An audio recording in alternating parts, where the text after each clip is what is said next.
दोस्तों नमस्कार। दोस्तों ऐसी स्थिति तो कभी ना थी। इस देश के भीतर में फेक न्यूज चलेगा, फेक सत्ता चलेगी, फेक लोकतंत्र चलेगा, फेक कॉन्स्टिट्यूशन चल जाएगा, फेक संसद चल जाएगी, फेक न्यायपालिका चल जाएगी, फेक इलेक्शन कमीशन चल जाएगा, फेक सीबीआई चल जाएगी, फेक ईडी चल जाएगी, लेकिन फेक टीआरपी नहीं चलेगी। इस देश के भीतर में अभिव्यक्ति की आजादी का फेक का हिस्सा जोर जोर से गूंजेगा। प्रचारक की परिस्थितियों में इस देश में भोंपू बन जाएगा पूरा का पूरा मीडिया तंत्र, लेकिन फेक टीआरपी नहीं चलेगी। इस देश के भीतर में फेक नीतियां चलेंगी, फेक बजट चलेगा। तमाम नीतियों के ऐलान के साथ एक दो नहीं बल्कि 200 से ज्यादा योजनाओं का ऐलान बीते 6 बरस में फेक तौर पर उभरते चला जाएगा, लेकिन फेक टीआरपी नहीं चलेगी। इस देश के भीतर में जितनी जांच एजेंसी और जो पुलिस है वह भी अपना काम छोड़ देगी और इस तरीके से मीडिया के पीछे भागेगी जिससे सत्ता के लिए वो काम कर सके, लेकिन फेक टीआरपी नहीं चलेगी। यह एक ऐसी स्थिति में देश आकर फंस गया है जहां लगता है कि पत्रकारिता की धार सिर्फ कुंद नहीं हुई है। सत्ता और मीडिया का गठजोड़ पत्रकारिता को भोथरा भर नहीं बना चुका है, बल्कि सत्ता के वर्चस्व और उसे अपने साथ बरकरार रखने की लड़ाई इस देश में हर चीज को खत्म करने की दिशा में इस तेजी से बढ़ चुकी है कि किसी के पास लगता है कोई काम नहीं है। मुंबई पुलिस के पास काम नहीं है, इस देश के इंफॉर्मेशन एंड ब्रॉडकास्टिंग मिनिस्टर के पास काम नहीं है। इस देश के भीतर में एक व्यक्ति या एक सत्ता या कई सत्ता के लिए काम करती हुई अलग अलग एजेंसियां अपनी अपनी जगहों पर फेक है, लेकिन उस पर बहस कोई नहीं करेगा। और जिस फेक टीआरपी को लेकर मुंबई पुलिस सक्रिय हुई और उसकी गूंज दिल्ली तक सुनाई दी, यह तो होना ही था। सड़क पे भी लड़ाई होगी और टेलीविजन स्क्रीन पर भी गाली गलौच होगा, क्योंकि यह आने वाले वक्त की आहट है जिसमें भारत का अक्स फिलहाल आप मीडिया के जरिए देख रहे हैं, लेकिन आने वाले वक्त में लोगों के जरिए देखे गए, क्योंकि यह एक अस्तित्व की लड़ाई है। सवाल सिर्फ न्यूज चैनलों के टीआरपी के खोने भर का नहीं है, उसके बिजनेस, उसके धंधे पर पड़ते असर का है। राजनीतिक सत्ता किसको अपना प्यादा बनाएगी यह उसकी लड़ाई है। सबको अपने साथ करके उसमें भी किसी एक को अगर वह चूज कर ले तो बाकियों के लिए परेशानी का सबब होगा ही। लेकिन ऐसी स्थिति आ जाएगी शायद किसी ने नहीं सोचा होगा। और यह स्थिति कैसे किस रूप में आ गई है, हमें लगता है कि कल रात जब इस देश के इंफॉर्मेशन एंड ब्रॉडकास्टिंग मिनिस्टर, आप सोच रहे होंगे कौन है? जी, प्रकाश जावड़ेकर जी हैं।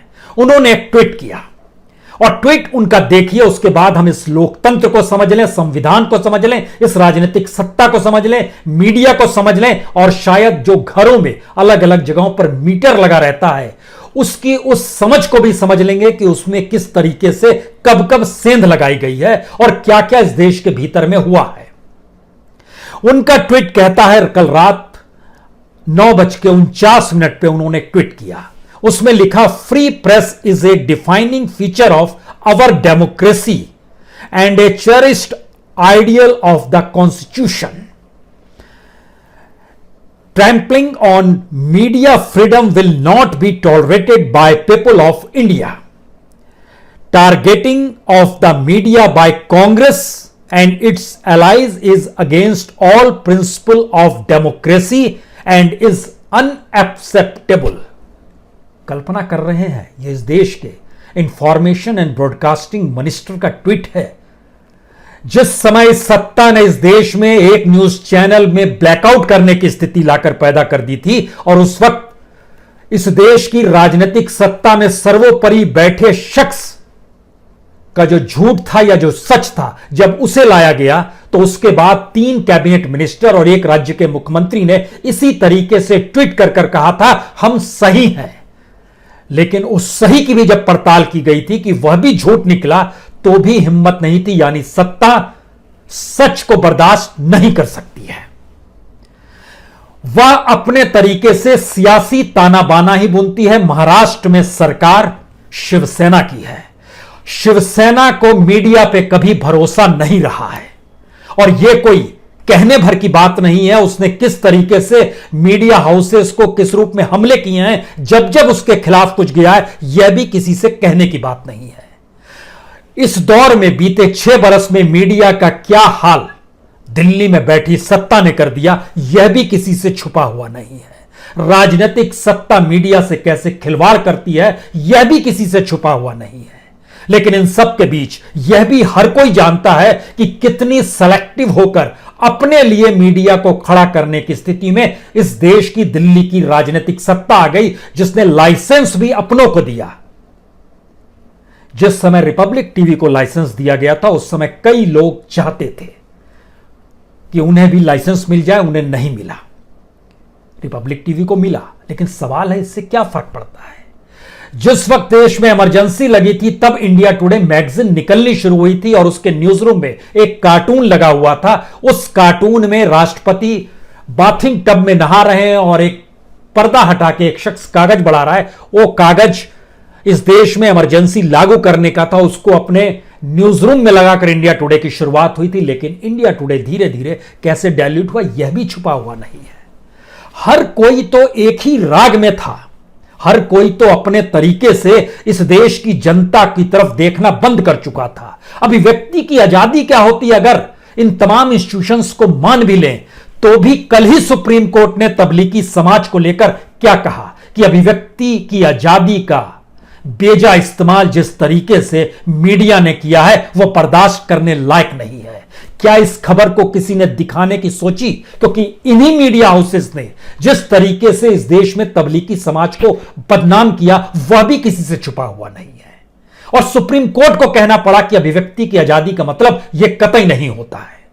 अनूठा सच तो यह है कि अंतर्राष्ट्रीय तौर पर जितने इन्वेस्टर्स भारत आना चाहते हैं, वो भारत के मीडिया और मीडिया ट्रायल को देख के हड़बड़ाए हुए हैं, घबराए हुए हैं। और वो राजनीतिक सत्ता के अनुकूल कैसे रंग बदलते हैं, इसको लेकर अंतर्राष्ट्रीय मंच पर भी बहस हो रही है। और यह भी मौजूदा मोदी सत्ता समझ पा रही है कि अब अंतर्राष्ट्रीय तौर पर क्या वाकई इन्वेस्टर्स इंडिया आएंगे या नहीं आएंगे। तो उसने एक नया फार्मूला निकाला है कि अब न्यायपालिका के जरिए इस अभिव्यक्ति को भी दबाया जाए, क्योंकि अब यह भी अपने तौर पर उनके हाथों से निकल रहा है, क्योंकि अब उसे चूज करना है। प्रकाश जावड़ेकर जी के ट्वीट में चूज किया गया रिपब्लिक टीवी। इस देश में जितनी खबरें बीते 5-6 बरस में जिस तरीके से दिखाई जा रही हैं, सबने चूज किया दिल्ली की सत्ता को। किसी भी नेता के दरवाजे पर, कॉर्पोरेट के दरवाजे पर, इंडस्ट्रीज के दरवाजे पर जब ईडी पहुंची, सीबीआई पहुंची, सब ने अपनी आंखें मूंद ली। लेकिन अब तो लड़ाई तीखी हो चली है, पैनी हो चली है। तो फिर फेक टीआरपी क्यों मंजूर नहीं है? फेक खबर मंजूर है, लेकिन फेक टीआरपी मंजूर नहीं है। यह कैसी स्थिति है? और इन पन्नों को टटोलने की जरूरत शायद इसलिए भी आज हो चली है, क्योंकि बिना ड्राइवर के चलती हुई गाड़ी को 2012 में जब दिखाया गया था, या उससे पहले 2007 में जब दिखाया गया था, वो एक सफर है भारतीय मीडिया के डाइल्यूट होने का।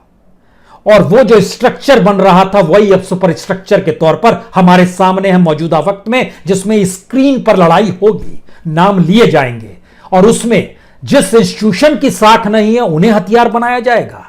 मुंबई पुलिस के पास बीते 6 महीनों में 5000 एफआईआर लंबित पड़े हैं, उसने कोई कार्रवाई नहीं की। लेकिन 24 घंटे के भीतर जैसे ही टीआरपी और टेलीविजन और न्यूज चैनल का मामला था, वो कार्रवाई कर लेती है। कमाल की स्थिति है। और यह स्थिति धीरे धीरे इस देश को अपने साथ कैसे गोते लगाएगी, इसकी स्थिति को जरा समझने की आज कोशिश कीजिएगा। क्योंकि यह एक ऐसी परिस्थिति है जिसमें यह चाहती है सत्ता कि हर कोई इसी में गोते लगाते हुए खत्म हो जाए। इस देश में हर कोई लड़ता भिड़ता हुआ नजर आने लगे। सब ने अपनी साख खुद गंवाई है, किसी की क्रेडिबिलिटी बच नहीं पा रही है। तो कौन सी लड़ाई लड़ेंगे? पुलिस कमिश्नर से वो कहता है एक शख्स चैनल पर खड़े होकर कि रिपब्लिक के एडिटर इन चीफ को आप सम्मन कब भेजेंगे? तो फिर रिपब्लिक का एडिटर इन चीफ खड़े होकर कहता है कि इंडिया टुडे के मैनेजमेंट को आप कब सम्मन भेजेंगे, कब आप गिरफ्तारी करेंगे, वो भी नाम लेता है। हर कोई एक दूसरे का नाम ले रहा है। ऐसी स्थिति तो कभी नहीं थी। और जो लोग जर्नलिज्म करना भी चाहते हैं, उन इंस्टीट्यूशंस के भीतर सोचिए, उनके लिए अस्तित्व का संकट यह है कि अगर टीआरपी के खेल में वो पिछड़ गए तो दबाव उन पर पड़ेगा। और अब तो सीधे सीधे एंकर्स भी उस दायरे में आ गए हैं जो कल तक राग अलापते थे सत्ता के अनुकूल होने का, उसी के लिहाज से ताल ठोकते थे। तो सत्ता ने भी चूज कर लिया, ठीक है, कल तक सबने ताल ठोक लिया, अब हमने चूज किया कि हमारे साथ ये खड़ा रहेगा, एक्स खड़ा रहेगा। वाई को परेशानी हो रही है, जेड को परेशानी हो रही है। कल्पना कर रहे हैं आप, एबीसी जितने न्यूज चैनल्स हैं सबको परेशानी हो रही है, क्योंकि किसी एक को आपने चूज कैसे कर लिया। अब हमारा क्या होगा? क्योंकि जो पैसा इस देश के भीतर में विज्ञापन के जरिए आता है और जो पॉलिटिकल पैसा आता है, उन दोनों में भी बड़ा अंतर है। और अगर राजनीति ने अपने तौर पर चीजें चूज कर ली हैं तो फिर आपकी क्या हैसियत है? तो आइए जरा इसे समझने की इसलिए कोशिश कीजिए क्योंकि हमको लगता है कुछ पहले आपको ले जाना चाहिए।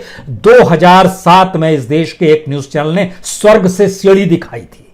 स्वर्ग की सीढ़ी। एक ने फिक्शन के तौर पर क्राइम एपिसोड शुरू किए थे, एक ने बिना ड्राइवर की चलती हुई गाड़ी को दौड़ा दिया सड़क पे।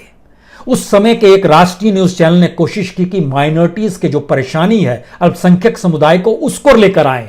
तो एक दूसरे नेशनल न्यूज चैनल ने दो मुंह के सांप को स्क्रीन पे नचाना शुरू कर दिया। यानी धीरे धीरे किस तरीके से सिनेमाई तर्ज पर बढ़ती और उस वक्त टैम हुआ करता था, आज बार्क है। उस समय टैम के मीटर्स में सेंध लगाने की शुरुआत हुई थी और वो एडिटर सबसे बेहतरीन माना जाता था जो किसी न्यूज चैनल में जाके 2-3% टीआरपी बढ़ा दे। और उसके बाद मीटरों की सेंध लगाने में जो सेल्स और मार्केटिंग के लोग रहते थे वह लग जाते थे।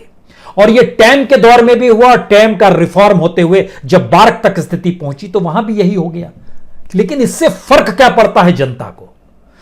किसी भी तरीके से किसी ने भी गड़बड़ी की, चोरी की इस देश के भीतर में, तो सच यह है कि जब राजनीतिक सत्ता जिन चीजों को लेकर आती है उसमें जब आप कोई सेंध लगा नहीं पाते हैं और उसके खिलाफ आप कुछ बोल नहीं पाते हैं या उसका जो सच है उसे भी नहीं ला पाते हैं, तो फिर यह जर्नलिज्म कौन सा हुआ? उसमें फेक टीआरपी क्या मायने रखती है?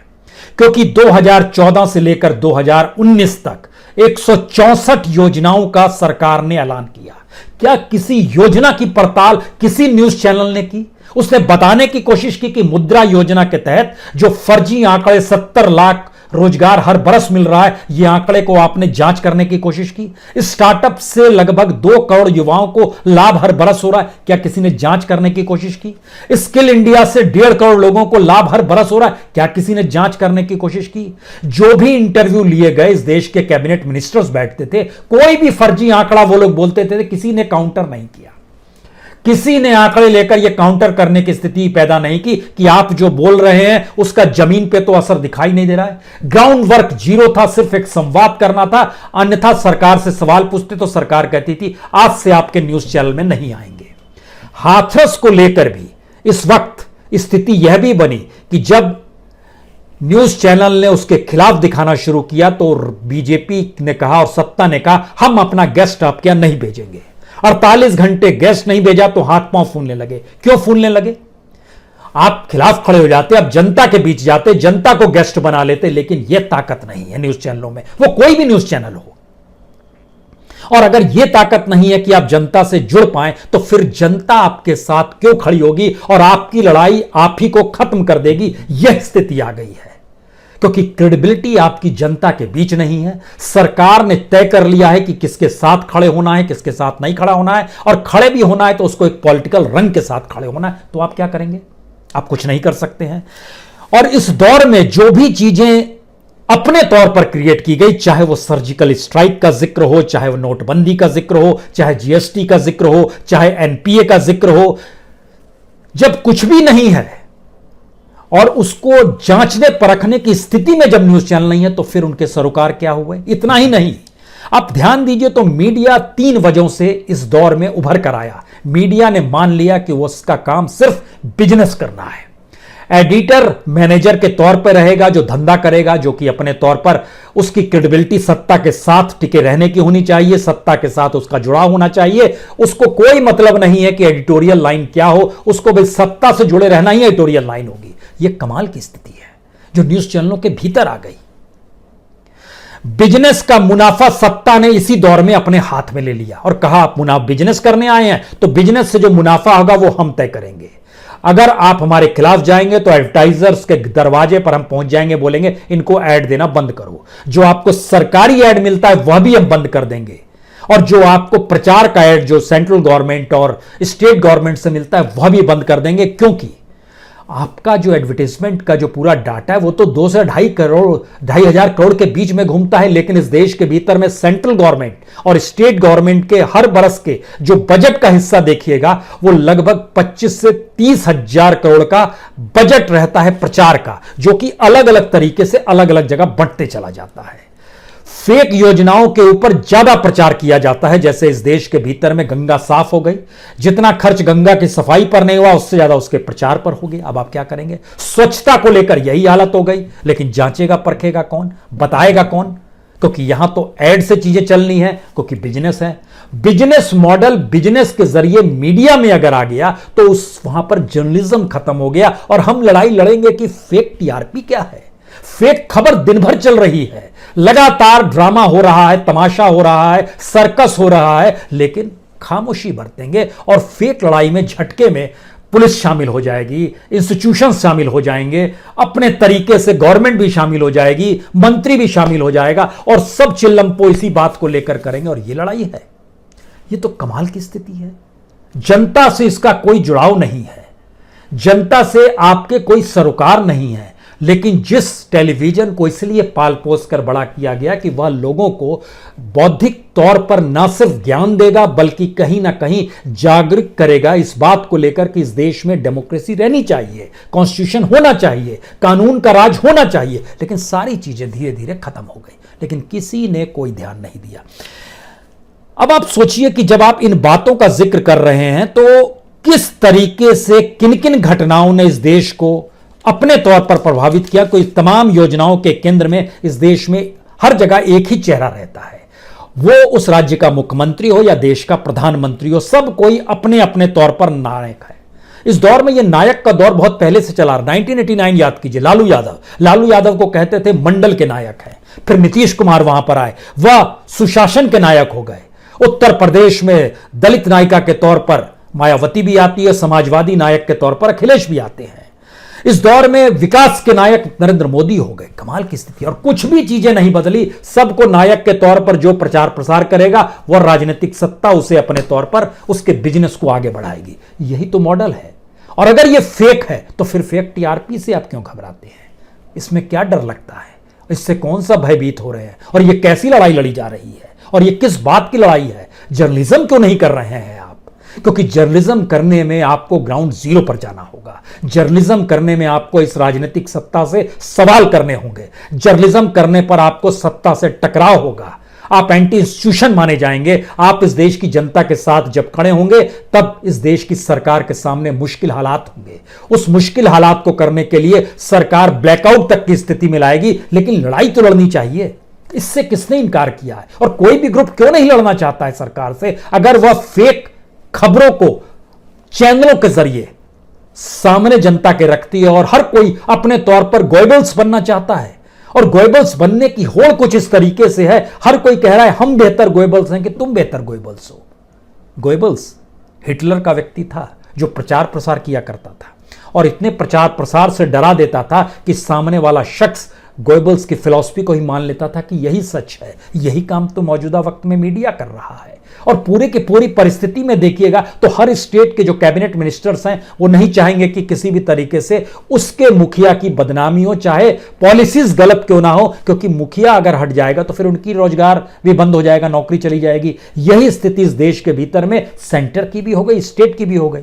तो जो जिस बात से जुड़ा है उसको बनाए रखने के लिए वह दम निकाल देता है। और हम फेक न्यूज की परिस्थिति से आगे निकलकर फेक टीआरपी में जाकर फंसे हैं। हमको लगता है कि यह जरा समझनी चाहिए कि इस देश में जो कॉरपोरेट और सरकारी विज्ञापन है उसकी भी लड़ाई है। इस देश के भीतर में जो डीएवीपी का विज्ञापन है ना, जो सरकार का होता है, 1000 करोड़ का है। कॉरपोरेट का अपना विज्ञापन अपने तौर पर 2500 करोड़ का है, लेकिन इस देश के भीतर में 30,000 करोड़ का विज्ञापन केंद्र और राज्य सरकारों का है। जो सरकार के विज्ञापन आते हैं उसमें तो मान लीजिए सरकार बराबर बांटती आई इससे पहले, लेकिन अब तो प्रचार ही सब कुछ हो गया, तो उसमें चूज एंड थ्रो करने लगी। वह जो लगभग 2000 से 2500 का जो विज्ञापन कॉर्पोरेट का है, इंडस्ट्रीज का है, या कहिए जो प्रोफेशनल विज्ञापन आते हैं, इसमें टॉप 2 जो रहते हैं न्यूज चैनल्स, उनके पास लगभग 40% चला जाता है, लगभग 900 करोड़ उन्हीं के पास चला जाता है। 1500 करोड़ में टॉप 5 न्यूज चैनल्स आ जाते हैं, उन्हीं की लड़ाई पैसे को लेकर शुरू हो जाती है। और टीआरपी मापदंड है एडवर्टाइजमेंट पाने का कि हमारी देखिए पहुंच पकड़ ज्यादा है और सरकार का खजाना खाली है, तो यह लड़ाई और तीखी हो गई।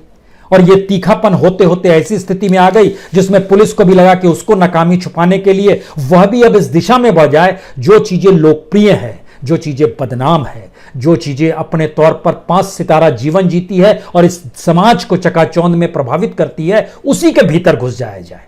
और यही ध्यान दीजिए तो हो भी रहा है। और इन परिस्थितियों में एक के बाद एक अंतर्राष्ट्रीय तौर पर भारत अंतर्राष्ट्रीय फ्री प्रेस इंडेक्स में लगातार नीचे चला। 2010 में 180 देशों में भारत की रैंकिंग थी 122। 2010 में यह बढ़ते बढ़ते आज की तारीख में 142 पे आ गई है। लगातार डिटोरिएशन है। और 2012 के बाद से स्थिति ऐसी डिटोरिएट की है कि 2010 के बाद से, खासतौर से 2010 में 122 थी, 2012 में 131 हुई और उसके बाद तो स्लोप करते करते यह 142 तक पहुंच गई है। इसका मतलब है कि अंतर्राष्ट्रीय दृष्टि से भी जो भारत के भीतर मीडिया का तमाशा है, मीडिया की गुलामी है, मीडिया का सर्कस है, मीडिया का फेक न्यूज है, मीडिया के सरोकार ना होना है और मीडिया का बिजनेस के तौर पर अपने आप को जिंदगी जीते हुए खुद को अलग थलग कर लेना है, ये सारी परिस्थितियों ने मीडिया को एक ऐसे चौराहे पर लाकर खड़ा कर दिया है जहां पर अब आपस में लड़ लो और जो जीतेगा वही सबसे टॉप पर होगा। यह स्थिति इस देश के भीतर में मीडिया की आ गई है। तो आप क्या करेंगे? किस बात का रोना रोएंगे और किस बात का रोना आपको रोना चाहिए? क्योंकि एक के बाद एक जो डाटा नजर आते हैं वो चौंकाने वाले इसलिए होते हैं क्योंकि जो भी रिपोर्टिंग इस दौर में, चाहे वह सुशांत सिंह राजपूत की हो, चाहे वो हाथरस की हो, चाहे वो तबलीगी समाज की हो, चाहे वह इस देश में कोविड-19 को लेकर लड़ने और सरकार की ऊर्जा की हो कि हमने ऐसी लड़ाई लड़ी है, किसी भी चीज की रिपोर्टिंग देखिए और इस रिपोर्टिंग का जब आप अध्ययन करना शुरू करेंगे तो देखिए हर न्यूज चैनल आज जो कह रहा था 20 दिन बाद बदल जाता है, वो दूसरी तरफ आकर खड़ा हो जाता है। और स्टेट जिन बातों को कहता है अपने झूठ को छुपाने के लिए, अपनी गड़बड़ियों को छुपाने के लिए, उसके साथ पूरे न्यूज चैनल आकर खड़े हो जाते हैं। कोई सवाल नहीं करता है। तो जब आप सवाल ही नहीं करते हैं तो फिर पत्रकारिता की धार भोथरी हो गई, कौन पूछेगा? और मीडिया सत्ता गठजोड़ ने कुंद कर दिया पत्रकारिता को, कौन पूछेगा? मेन स्ट्रीम मीडिया की चमक दमक खत्म हो गई, कौन पूछेगा? यानी जो अपने तौर पर टेक्नोलॉजी का विस्तार मीडिया ने किया, उसमें पत्रकारों की जरूरतों को सीमित कर दिया गया क्योंकि पत्रकारिता की जरूरत नहीं थी। और इस प्रक्रिया ने अपने तौर पर राजनीतिक सत्ता को कहा कि तुमको अगर वर्चस्व कायम करना है और तुम्हें एब्सोल्यूट पावर चाहिए तो फिर मीडिया को ही खत्म कर दो। और ध्यान दीजिए, हो यही रहा है। इसमें फंसा जाए या इसके आगे बात की जाए, यह सोचिए अब जरूर, क्योंकि इस मीडिया के जरिए अपने वक्त को जाहिर मत कीजिए। यह मीडिया दरअसल अपने अपने तरीके से कहीं वजीर के तौर पर सत्ता के लिए है, कहीं प्यादे के तौर पर है, लेकिन यह सब कुछ अपने बिजनेस और धंधे के लिए है। और यह लड़ाई जो चल रही है वो सिर्फ अपने आप को बचाए रखने के लिए और अपनी क्रेडिबिलिटी के लिए, क्रेडिबिलिटी खो चुके इंस्टीट्यूशन के साथ खड़े होकर राग अलापने की है। अब सोचिए, मुंबई पुलिस में पुलिस कमिश्नर एक प्रेस कॉन्फ्रेंस करते हैं, उसके बाद ज्वाइंट कमिश्नर जब आते हैं तो वो क्या करते हैं? वो कहते हैं कि एफआईआर मत देखिए, वो कहते हैं कि जो एक्यूज्ड हैं और जो विटनेस हैं उनसे जब हम पूछताछ कर रहे हैं तो उसमें तो कुछ और नाम लिया जा रहा है, एफआईआर में कुछ और नाम है। गजब की स्थिति है ये। फिर भी हम भरोसा कर रहे हैं क्योंकि जो विटनेस और एक्यूज जो कह रहे हैं उससे एक चैनल को फायदा हो रहा है, एफआईआर में जिस चैनल का नाम है उससे दूसरे चैनल को फायदा हो रहा है। अब इसी में फंसे रहिए। कोई नहीं कहेगा कि मुंबई पुलिस ने इस दौर में कोई काम नहीं किया और नालायकी की है। वाकई यह स्थिति आई है। अगर ऐसी स्थिति आ गई है तो फिर करेंगे क्या? इंस्टीट्यूशंस खत्म हो गए। मीडिया तो फोर्थ स्टेट था जिसे इन सारी चीजों को बताते हुए इस देश की डेमोक्रेसी को बचाना था, उसे ही हाशिए पर ढकेल कर उसे तमाशा बना दिया गया। यह स्थिति तो आ गई है। बहुत बहुत शुक्रिया, बहुत बहुत शुक्रिया।